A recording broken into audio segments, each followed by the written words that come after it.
నమస్తే, welcome to Leo. మనతో ఉన్నారు పొలిటికల్ అనలిస్ట్ శ్రీలీల గారు. నమస్తే అండి. నమస్తే అండి. మనం చూసుకుంటే లిక్కర్ స్కామ్ రోజు రోజుకో మలుపు తిరుగుతుంది. నిజంగా హాలీవుడ్కి కూడా అందనటువంటి ఒక ట్విస్టులు కావచ్చు, ఆ యొక్క మెలికలు కావచ్చు మనం చూస్తూ వస్తున్నాం. ఈరోజు చూసేసరికి జగన్మోహన్ రెడ్డికి అచ్చొచ్చిన నంబర్ 11 కోట్లు శంషాబాద్లో దొరికాయని చెప్పి తెలుస్తుంది. అది వరుణ్ ఇచ్చినటువంటి సమాచారం. అసలు ఇంతకీ వరుణ్ అంటే ఎవరు? A40గా మనం చూస్తున్నాం. అసలు వరుణ్ ఎవరు?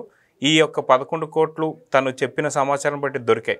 సో ఇంకా ఎన్ని డెన్లు ఉన్నాయి, ఎన్ని కోట్లు దొరకబోతున్నాయి అంటే ఏం చెప్తారు? అదే కాకుండా వైసీపీ నేతలందరూ కూడా అసలు స్కామే లేదు, అసలు లిక్కర్ స్కామ్ అని ఎలా అంటారని చెప్పి మాట్లాడుతున్నారు. దీన్ని అసలు ఎలా చూడాలి? ఇక్కడ పురుషోత్తం వరుణ్ కుమార్ తను ఒక సాఫ్ట్వేర్ ఇంజనీర్, కాఫీ షాప్లో మనం గతంలో విన్నాం 32,000 తను ప్రతి నెల తీసుకుంటూ మంచి ఉద్యోగంలో ఉన్న వ్యక్తిని A1గా ఉన్న రాజకస్ రెడ్డి, అతనితో పాటు ఇంకా కొంతమంది అందరూ కలిసి ఒక మ్యూచువల్ ఫ్రెండ్స్ ద్వారా, అదేవిధంగా ఇక్కడ ఒక NRI డాక్టర్ ద్వారా వీళ్ళు కొంతమంది పరిచయం చేశాడు రాజకస్ రెడ్డికి అనేది కూడా మనం వింటూ ఉన్నాం.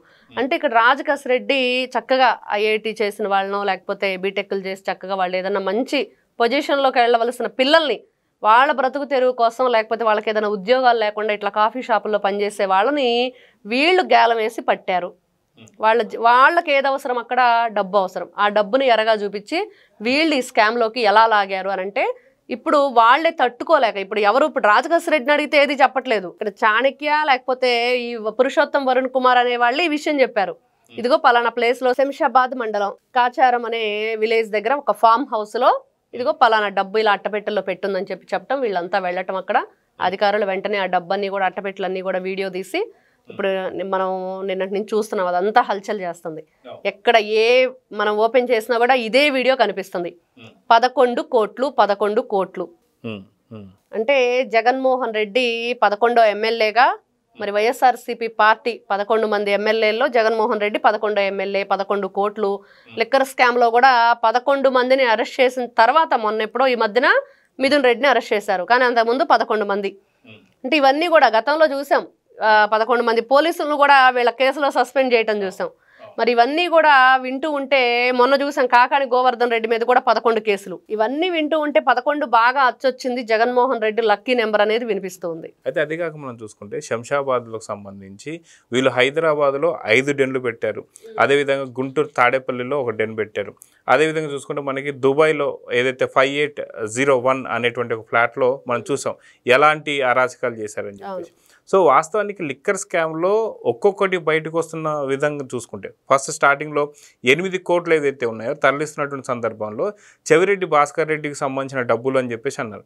దాని తర్వాత గిరి గన్మ్యాన్ వచ్చేసి లేదు ఈ అమౌంట్ అంతా కూడా లిక్కర్ స్కామ్ అని చెప్పి బయటపెట్టాడు. సో ఇప్పుడు నిజంగా మిథున్ రెడ్డి గారు కావచ్చు, లేదంటే మనకు జగన్మోహన్ రెడ్డి గారు కావచ్చు, ఆ 11 కోట్లు మావే అని ఒప్పుకుంటారా? లేదా లిక్కర్ స్కామ్లో అప్పుడు దొరికిన 8 కోట్లు సంవత్సరం తర్వాత ఇంకొక క్యాండిడేట్ వచ్చి ఇది నాదే అని చెప్పేసి తర్వాత సుదీర్ఘంగా వస్తారంటారు, ఏమంటారు? అంతే మీరన్నట్లుగా మనం చూసాం గరికపాడు చెక్ పోస్ట్ దగ్గర ఎలక్షన్ టైంలో దాదాపుగా 8,32,00,000 ఎంతో దొరికింది. దానికి ఏం చేశాడు ఇతను, ఎక్కడో ఒంగోలులో ఉన్న వ్యక్తి ఎవరైతే ప్రద్యుమ్న అని ఉన్నాడో అతని ద్వారా 11 నెలల తర్వాత కేసు వేయించాడు. ఆ డబ్బు నాదేను మిస్ అయింది అని. కానీ అప్పుడు మీరు ఎందుకు క్లెయిమ్ చేయలేదు అని చెప్పి పోలీసులు అడిగారు. దానికి సమాధానం ఏంటంటే కేర్ ఆఫ్ అడ్రస్ గా చెవిరెడ్డి భాస్కర్ రెడ్డిది అక్కడ మనకి వినిపించింది. కానీ ఈ డబ్బు కూడా వీళ్ళు చూస్తూ వీళ్ళు ఏంటంటే డబ్బు అనే జబ్బుతో ఉన్నారు. ఖచ్చితంగా ఆ డబ్బు కోసం ఏదైనా చేస్తారు. కాబట్టి ఇట్లా చూస్తూనే ఇంత కష్టపడి ఇంత ప్లాన్ చేసి 2018 నుంచి 17 నుంచి మేము ఎంతో ప్రీ ప్లాన్డ్గా అసలు మద్యం అనేదే లేకుండా చేస్తానన్న జగన్మోహన్ రెడ్డి అదే మద్యం మీద లక్షల కోట్ల రూపాయలు ఎలా ఈ విధంగా అట్టపెట్టెల్లో కట్టి మరి ఏ విధంగా అన్ని చోట్ల కూడా డెన్నుల్లో దాచాడు అని అంటే అలాంటి డబ్బును వీళ్ళు వదులుకుంటారా? అసలు ఈ రోజున ఆస్తి కోసం కన్న తల్లిని చెల్లిని ఎప్పుడో ఏనాడో మరణించిన కన్న తండ్రిని కూడా ఆ ఛార్జ్ షీట్లు దాఖలు చేసేటట్లు చేశాడు. మరి అలాంటి వ్యక్తి చూస్తూ ఈ డబ్బంతా కూడా వెళ్ళిపోతుంటే నిజంగా విలవిలలాడిపోతూ ఉంటాడు జగన్మోహన్ రెడ్డి. నిద్ర పట్టదు, ఇంకా నిద్ర పట్టదు అతనికి. అట్లాంటి వ్యక్తి ఏ విధంగానైనా సరే ఆ డబ్బుని ఎవరొకరి చేతైనా సరే మాది అనిపించే ప్రయత్నం చేస్తాడు తప్పించి వీటిని వదులుకునే ప్రయత్నం అంటే వాటా ఇస్తానంటాడు, లేకపోతే ఏదో వాళ్ళు గతంలో విన్నాం ఎన్ని రకాలుగా ప్రలోభాలకు గురి చేస్తారు అని. ఖచ్చితంగా ఈ డబ్బు చూస్తుంటే మరి ఎందుకు ఇప్పుడు 8 కోట్ల రూపాయలు తనమని చెప్పి తేలిందంటే వదులుకోలేక ప్రద్యుమ్న చేత వేయించాడు కేసు, అందుకనే అది ఇస్తుందని చెప్పి తేలింది. అదేవిధంగా వీళ్ళు డెన్లో ఉన్నాయి. అంటే ముందు వాటిని కూడా వీళ్ళు ఎక్కడైనా సేవ్ చేసి ఉంచుతారా, లేకపోతే పలానా వ్యక్తులకు అని చెప్పేసి ఏదో ఒక రూపంగా చూపించే ప్రయత్నం చేస్తారనేది తెలియాలి ఇంకా ముందు ముందు. అయితే మనం చూస్తే గుంటూరు తాడేపల్లికి సంబంధించి ల్యాండ్ మార్క్ అనేటువంటి అపార్ట్మెంట్ 312 అనేటువంటి ఒక ఫ్లాట్లో మనం దాదాపు దాంట్లోకి రోజు పొద్దున్నే అట్టపెట్టెలు వచ్చాయి, సాయంత్రానికి వెళ్ళిపోయి కొన్ని అట్టపెట్టెలు ఉన్నాయి అని చెప్పేసి అన్నారు. ఎప్పుడైతే ఎన్నికల ఫలితాలు వచ్చినటువంటి జూన్ 4 తర్వాత ఈ అట్టపెట్టెలతో పాటు కొంత ఫర్నిచర్ కూడా తీసుకెళ్ళిపోయారని చెప్పి తెలుస్తుంది. కానీ అది తాడేపల్లి ప్యాలెస్కి చేరిందా లేదా యలహంక ప్యాలెస్కి చేరిందా? నిజంగా ఈడీ కూడా ఇప్పుడు ఎంటర్ అయింది కాబట్టి తాడేపల్లి ప్యాలెస్లో యలహంక ప్యాలెస్లో ఒకేసారి సోదాలు జరిగే అవకాశాలు ఎంతవరకు ఉన్నాయంటారు? అంటే మనం చూసాం భారతీయ సిమెంట్లో జరిగినాయి, ఆ తర్వాత ఎవరైతే బాలాజీ గోవిందప్ప ఇంట్లో జరిగినాయి. మరి అదే కాకుండా మొన్న ఏదైతే కొన్ని ప్లేసులు విన్నాం, ఎవరంటే రాజకస్ రెడ్డికి సంబంధించిన హోటల్, ఇంకా కొన్ని అతనికి సంబంధించిన ఆరేట హాస్పిటల్, ఇవన్నీ విన్న తర్వాత నిజంగా ఈ తీగల బ్రదర్స్ కానివ్వండి, కొత్త కొత్త పేర్లు ఇవన్నీ కూడా ఖచ్చితంగా వాళ్ళకు అనుమానం ఉంటే అందరూ ఒకేసారి అన్ని ప్లేసుల్లో కూడా చేస్తే ఖచ్చితంగా ఇవన్నీ కూడా దొరికే అవకాశం ఉంది. మనం ఆ రోజున మీరు అంటున్నట్లుగా ఫర్నిచర్ కానివ్వండి, అట్టపెట్టెలు కానీ తీసుకెళ్లేటప్పుడు పెద్ద కంటైనరు మరి అక్కడ ఇలా రివర్స్ చేసుకుంటూ వెహికల్ కనిపించింది. అది బాగా కూడా ఎవరో వీడియో తీసి ఫేస్బుక్లో వీటిలో అప్లోడ్ చేయటం, అందరం చూడటం. కానీ ఏంటి అనేది అక్కడ ఈ రోజున ఇవన్నీ విన్న తర్వాత ఇదిగో వీళ్ళు ఇక్కడ డబ్బు దాచారు, దాన్ని ఏదో వస్తువులు తీసుకువెళ్తున్నాం ఫర్నిచర్ అని చెప్పి సాగుతూ దాంతోపాటు ఇవి కూడా తీసుకెళ్లారు. మరి అక్కడ ఎవరైతే మొన్నటి వరకు కూడా తెలంగాణలో బీఆర్ఎస్ ప్రభుత్వం ఉంది, వాళ్ళు పూర్తిగా కూడా అతనికి సపోర్ట్ చేశారు. ఇద్దరు కలిసి దాచుకున్నారు. ఈ రోజున ఫోన్ ట్యాపింగ్ శ్రవణ్ రావుదే ఆ ప్లాట్ అని చెప్పేసి తెలుస్తుంది. ఇవన్నీ విన్న తర్వాత వీళ్ళు ఖచ్చితంగా మీరు అంటున్నట్లుగా సోదాలు అయితే ఒకేసారి జరిగితేనే ఫలితం మంచిగా ఉండిద్ది అనేది తెలుస్తుంది. అయితే ఇంకొక డౌట్ కూడా వస్తుంది. ఇప్పుడు దొరికింది ఓన్లీ శంషాబాద్ ఏదైతే సంబంధించి దాదాపు కాచారం గ్రామంలో 11 కోట్లు మాత్రమే దొరికాయి. కానీ లిక్కర్ స్కామ్ ఒకటే కాదు, ఏదైతే 2019 నుంచి 24 దాకా లిక్కర్ స్కామ్తో పాటు మైనింగ్ కావచ్చు, ప్రతి దాంట్లో కూడా వాటర్ జగన్మోహన్ రెడ్డికి దేని వదిలిపెట్టలేదు మీరు అన్నట్టు. సో ఇప్పుడు 11 కోట్లు కాదు, యలహంక ప్యాలెస్ కావచ్చు లేదా తాడేపల్లి ప్యాలెస్ కావచ్చు, ఒకేసారి రైడ్స్ చేస్తే 11 లక్షల కోట్లు దొరికే అవకాశాలు ఉన్నాయని కొంతమంది మాట్లాడుతున్నారు. మీరేమంటారు?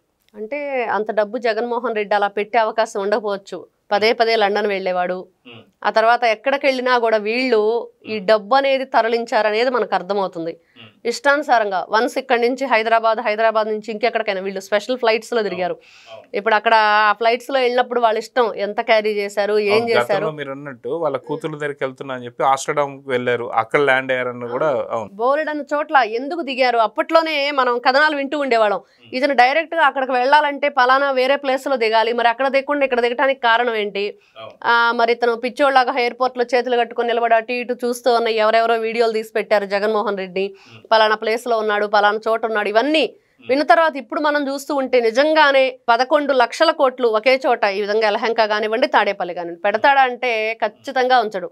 బంగారు బిస్కెట్లు కానివ్వండి, 5 స్టార్ హోటల్స్ కానివ్వండి, 7 స్టార్ హోటల్ని తలదన్నే విధంగా మరి ఆరేట హాస్పిటల్, మరి దాన్ని చూస్తూ ఉంటే నిజంగా ఇది హాస్పిటలేనా, మన హాస్పిటల్లోనే ఉన్నామన్న ఫీలింగ్. ఎవరంటే తీగల బ్రదర్స్ కేర్ ఆఫ్ అడ్రస్, ఎవరంటే జగన్మోహన్ రెడ్డి, లేకపోతే రాజకస్ రెడ్డి, వీళ్ళందరి పేర్లు దాంట్లో వినిపిస్తున్నాయి. ఇంత అంటే డబ్బంతా కూడా బ్లాక్ మనీని వైట్గా మార్చే ప్రయత్నంలో వీళ్ళు రకరకాలుగా ఇప్పుడు హాస్పిటల్స్ కానివ్వండి, లేకపోతే మనం అనుకున్నాం నిజంగా ఇది వీళ్ళు ఏదైతే వైరా ఎంటర్టైన్మెంట్ అని పెట్టారో కాదు, వైఎస్ఆర్సీపీ ఎంటర్టైన్మెంట్ అంటే ఇంకా బాగుండేది. వైఎస్ఆర్సీపీ ఎంటర్టైన్మెంట్ అని పెట్టేసి జగన్మోహన్ రెడ్డి సమర్పించు మందు తాగండి మధ్యలోనే పోండి అన్నట్లుంది వీళ్ళు చేసిన కార్యక్రమాలన్నీ కూడా. కాబట్టి జగన్మోహన్ రెడ్డి ఇతనితో పాటు తెలివిగా ఆలోచించి అన్ని ఐఏఎస్లు వీళ్ళంతా కూడా గవర్నమెంట్లో పనిచేసిన వాళ్ళందరినీ మనం చూసాం. ఒక్క ధనుంజయ రెడ్డి కానివ్వండి, ఓఎస్డి కృష్ణమోహన్ రెడ్డి కానివ్వండి, మరి త్రిబుల్ ఐటీ చేసిన పిల్లలు, లేకపోతే ఇంజనీరింగ్ చదివిన పిల్లలు, వీళ్ళంతా కూడా వాళ్ళని అంటే ఇక్కడ అన్ని జనరేషన్ల వాళ్ళు ఉన్నారు. వాళ్ళ అనుభవం కానివ్వండి, వీళ్ళు అత్యుత్సాహంగా ఉండే పిల్లలు కానివ్వండి, వీళ్ళు ఎన్ని రకాలుగా సలహాలు ఇస్తే అవన్నీ కూడా తొడావ్యాను ఉపయోగించారు దీంట్లో. మరి చెవిరెడ్డి భాస్కర్ రెడ్డి మరి ఎన్ని విధాలుగా వీళ్ళు ఎక్కడెక్కడ ఇంకా కూడా నిజంగా ఈ రోజున ఇదిగో దీంతో పాటు అయిపోయిద్దా అంటే మాత్రం జరగని పని. ఒక తాడేపల్లి యలహంకనే కాదు, ఇంకా అక్కడ ఇతర దేశాల్లో కూడా మనం రెడ్ కార్నర్ నోటీసులు జారీ చేశారంటే ఇంకా అక్కడికి వెళ్ళి తనిఖీలు చేయాలి. అక్కడ కూడా ఇంకా ఎంత సొమ్ము దాచారు. మనం చూస్తే లక్కీ భాస్కర్ సినిమా చూస్తుంటే ఇదే గుర్తొస్తుంది. వీళ్ళు ఎలా చేశారంటే లక్కీ భాస్కర్ సినిమాలో అతను సీఏ చార్ట్ అకౌంట్, ఈ రోజున విజయసాయి రెడ్డి చార్ట్ అకౌంట్ గా ఉండి ఏం చేశాడు, మరి గోవిందప్ప బాలాజీ చార్ట్ అకౌంట్ గా ఉన్నాడు, దాంట్లో వన్ ఆఫ్ ద డైరెక్టర్ గా ఉన్నాడు. ఇవన్నీ వింటూ ఉంటే జగన్మోహన్ రెడ్డి అసలు వీళ్ళ నాటకం ఎంత గొప్పగా ఉందంటే, ఎంతమంది పాత్రదారులు, సూత్రధారులు, ఎంతమంది ఆర్టిస్టులు ఉన్నారు దీంట్లో అంటే నిజంగా కూడా మన ఊహక అందని పరిస్థితి. ఈయనకి 11వ నెంబర్ బాగా వచ్చింది. ఈ 11వ నెంబర్ తోటి ఇతను చాలా ఈ 11 లక్షల కోట్ల రూపాయలైనా అంతకు మించి ఉన్నాయి అనేది అతి త్వరలోనే బయటకు వస్తుంది. సో చూద్దామండి, శంషాబాద్లో దొరికిన 11 కోట్లతో మొదలయ్యి దాదాపు 11 లక్షల కోట్లు తీగలాగితే దొంగలినట్టు ఈడీ సోదాలు అయితే స్టార్ట్ చేయబోతున్నారని చెప్పి సమాచారం అయితే ఉంది. సో ఏం జరుగుతుందో చూద్దాం మరి. నమస్తే. నమస్తే. Please subscribe to Leo News for more videos.